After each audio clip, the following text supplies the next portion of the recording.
Just finishing off with a little bit of spiritual wisdom.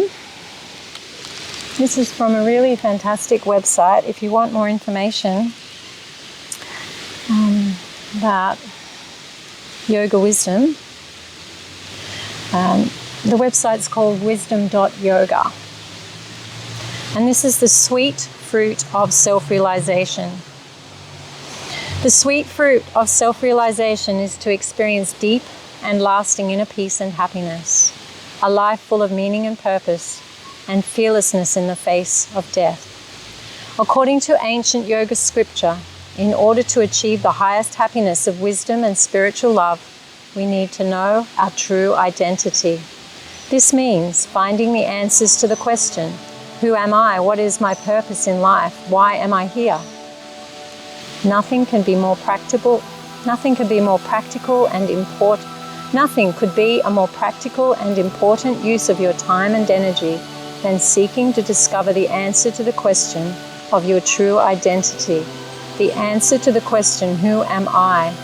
How we identify ourselves deeply impacts the most important aspects of our life. Where we believe happiness can be found, how we define success, the nature of our relationships with others, and so on. If we wish to be successful in understanding and achieving the goal of life, it is imperative that we discover our true identity. To discover one's true identity is the actual goal of, and indeed the real definition of yoga. Thus, the path of yoga is also called the science of identity, for it is on this path that we can achieve self-realization or enlightenment. This is the goal of all serious, sincere yogis, the ultimate goal of yoga practices, and the goal of a yoga lifestyle. Through regular contemplation upon yoga wisdom, combined with the practice of meditation, kirtan, and living a yoga lifestyle, one becomes increasingly enlightened as the layers of misconception covering our hearts and minds are gradually cleansed away. This yoga wisdom emanates from the Supreme Soul and has been handed down since time immemorial from self-realized spiritual yoga masters to their disciples. In contrast to mundane information which can be speculated on or debated, in the yoga tradition, the yoga system, one receives yoga wisdom in a humble and receptive way, yet in a discriminating and not blind way. So there's some beautiful words to contemplate upon. I hope you enjoyed the morning session and have a lovely day. Namaste.